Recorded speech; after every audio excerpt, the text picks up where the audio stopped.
The young musician practices and spends more time at their craft than the athlete, I think. And keep in mind that making music is a physical act. So it's very, very similar to sports, in fact. Stamina, breathing, being focused, and just it's your body making music. You know, you're playing a violin, you're playing a cello, you're playing, you know, a clarinet. It's something very physical. And singing is also a completely physical act.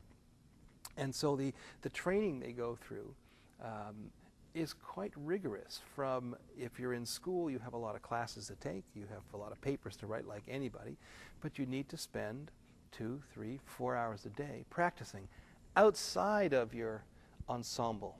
You know, if you're in the symphony band at school, well then you're playing 3, 4, 5 hours a week in the band. Outside of their lessons, where they're in their studio with their teacher taking lessons, outside of their chamber music, outside of preparing for their own recitals, they still have to practice 2, 3, 4 hours a day to be competitive. That never goes away. Professionals who make it look so easy are in the practice room 3, 4, 5, 6 hours a day. Anna Vidovich, a guitar player we had here the last 2 years, a young professional, outstanding musician. She practices 5 to 6 hours a day, every single day. She doesn't take a day off. It's so rigorous and so demanding.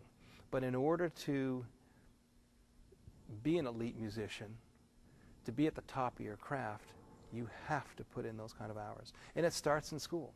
You know, you just, in order to, you know, to build your technique, to build your craft, you just have to play. You have to put in the hours. It's like training for a marathon. You know, there's a certain amount of miles you just have to put in every week. You know, you got to put in the same with playing, you know, playing music. Having said that about the hours a musician needs to put in, there are other elements that are necessary. Being a good musician, being a communicator. We talk about talent or natural talent, and I think that means we have a natural facility with the instrument we're working on. But nothing is going to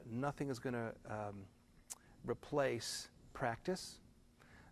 You can't teach someone to be a good musician, if you like, or you can't teach someone to physically respond to something.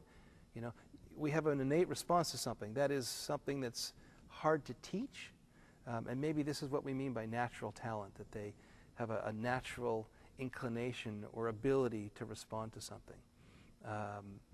So not only does a musician need to be technically adept and proficient, but they need to have a more emotional response and connection to what they're doing.